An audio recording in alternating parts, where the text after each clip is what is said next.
परमार्थाची प्राप्ती करायची त्याच्याकरता सोपं साधन सांगणारा अभंग आहे. जगात वर्ग 3 आहे.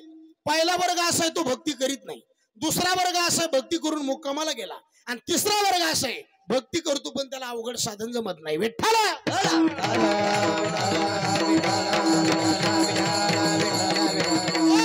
पहिला वर्ग आहे भक्ती करीत नाही, मग त्याच्या सगळं लय डोकं लावण्याचा अर्थ नाही. भक्ती करायला सुद्धा पुण्य लागतं, मंडपात येण्याकरता बी पुण्य लागतं, अन्नदान द्यायला पुण्य लागतं, कीर्तन ऐकायला सुद्धा पुण्य पाहिजे. काही लोक मंडपापर्यंत येतात हुंगल्यावानी करतात आणि वापस जाते. यायला हुंगे माणसं म्हणायचे, मंडपात यायला सुद्धा पुण्य लागतं. सपने तो हर कोई सजाता है लेकिन कई सपने टूट जाते हैं. इस धर्म मंडप में वो आते हैं जिसको मेरे भगवान बुलाते हैं. काहीतरी मागच्या जन्माचं पुण्य पाहिजे. बहुत सुकृताची जोडी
बेस्ट मारा.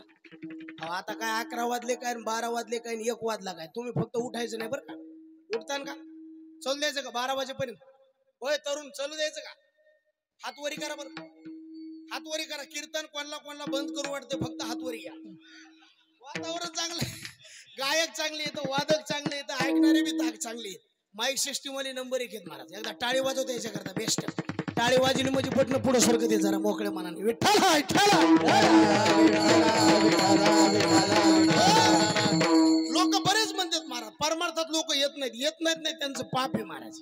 परमार्थ काढण्याची सद्बुद्धी होणे पुण्य आहे महाराज. म्हणून इकडे येण्याकरता बी पुण्य लागतं. बऱ्याच लोकांना वाटतं परमार्थ म्हणजे लय सोपा आहे.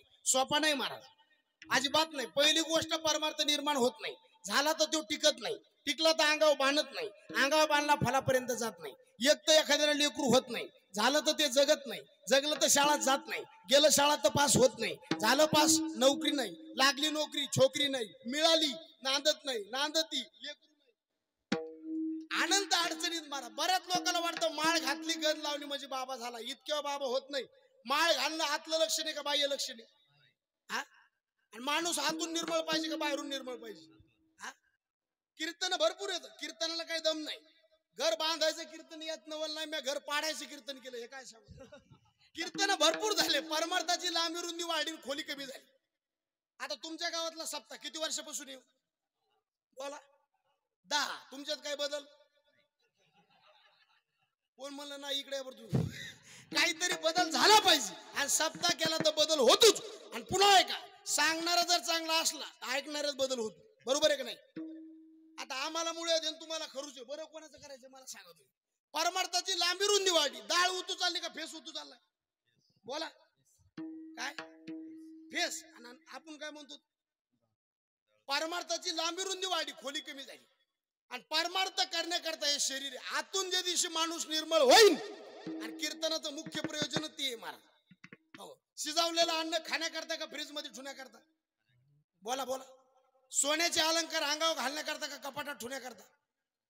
मग कीर्तन मनोरंजनाकरता का देव होण्याकरता? माणसाने माणसाशी माणसासारखं वागावं याच्याकरता हा धर्म मंडप आहे महाराज. गॅरेज कशा करताय? गॅरेज सुधारलेली गाडी, बिघडलेली गाडी दुरुस्त करण्याचं केंद्र म्हणजे गॅरेज आहे. तसं बिघडलेले माणसं दुरुस्त करण्याचं केंद्र म्हणजे कीर्तन आहे. कीर्तनाचा अंग, कीर्तनाचा अंग,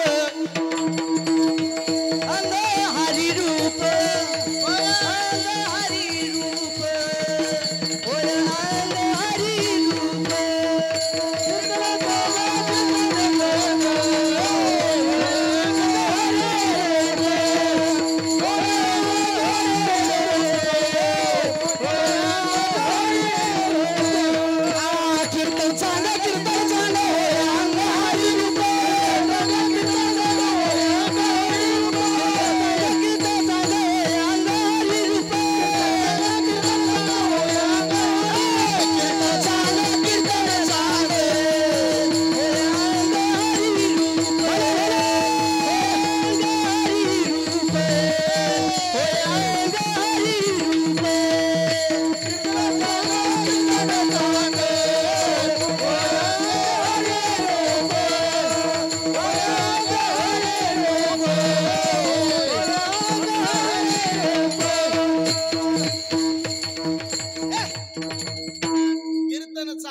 कीर्तनाचं अंग होय अंग हरिरूप ही पावर कीर्तनाची महाराज.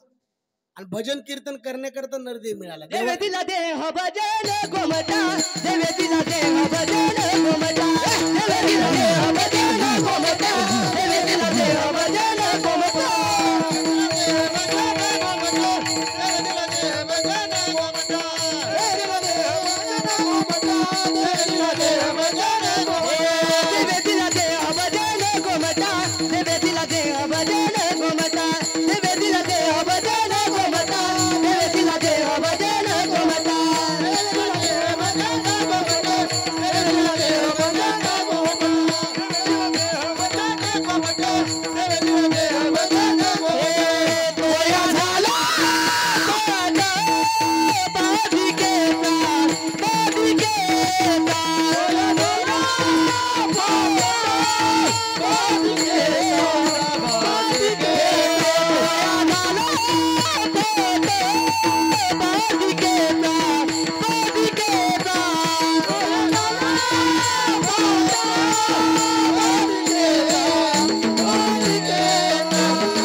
काय लेकर महाराज सर आपल्याच गावातलीच नाही गाडी टाकूनच नेतो सगळे एखाद्या. हे तर बघा ना किती बारीक आहे बारक आहे. कोणाच आहे गावातलंच गे. वा पोरगी नाही मला नाही तर जावायच करून नेलं असतं बघा. काय लेकर माय बापाच्या पोटी एखादंच लेकरू पाहिजे पण असं पाहिजे महाराज. आणि काळाची गरज आहे महाराज. नाही तर काय लेकर बिलिंदर आहेत महाराज. काल आमच्या घरापासून एक पोरग शाळेत चाललं. म्हणलं बाळा कुठं चालला. मला शाळेत. म्हणलं त्या डब्यात काय. मला पुरणाची पोळी. म्हणलं खाऊ का. खा ना महाराज. मला आईने विचारलं काय सांगशील. सांग कुत्र्याने खाल्लं काय त्याचं काय लेकर. आणि मला खरंच आवडत महाराज. माय बापाच्या पोटी एकच लेकरू पाहिजे पण नीट पाहिजे. आणि यांना घडवण्याची ताकद माता भगिनीची महाराज. किती उपस्थितच माता भगिनी टाळी वाजवतात त्यांच्याकरता. आता मला सांगा पुरुषाची संख्या जास्त आहे का महिलाची जास्त आहे. हा मग टाळी वाजवून त्याच्याकरता किती बघा तुम्ही महाराज. एवढ्या मोठ्या मालिकाचा त्याग करून कीर्तनाला आलेत ना ते. कारण सध्या माणसं येडे केलेत मोबाईलनं आणि महिलाला येडे लावले त्या मालिकाने. काल आमच्या बायकोनं मालिका बघता बघता मला ताटा चपाती वाढायची गेला सदवाडी. काय सांगू तुम्हाला. माया संघ भजने आलते ते म्हणले महाराजाची बायको येड्यावून खाऊन करायला. म्हणलं गपचित बस चावत नाही म्हणून भिजू घालून खाऊ घातलं. काय सांगू काळ विचित्र आहे महाराज. अशा काळात जर आपल्याकडून परमार्थ घडतो काहीतरी मागच्या जन्माचं पुण्य विठ्ठला.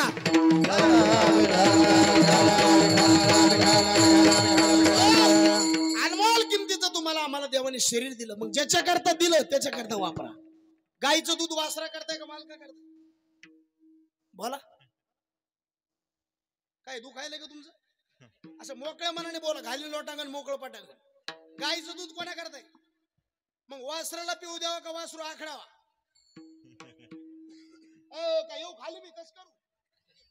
वासराला पाजावं का नाही गाईचं दूध. बरं नाही वासराला पाजिलं घरातल्या लहान लेकराला पाजा. असे बुद्धी तेज राहील त्याची. पण ते काय त्या बाईचं दूध ज्ञानेश्वर वासराला बी पाजिलं नाही लेकराला बी पाजिलं नाही. तसंच बघून उचललं चुलीवर तापवायला ठुलं. पण त्या बाईनं त्या दुधाकडे दुर्लक्ष केल्यामुळं दूध म्हणलं मला आत्महत्या करायची. कळलं का नाही. रोडच्या कडीचं गाव आहे जरा पटकन कळत असेल ना.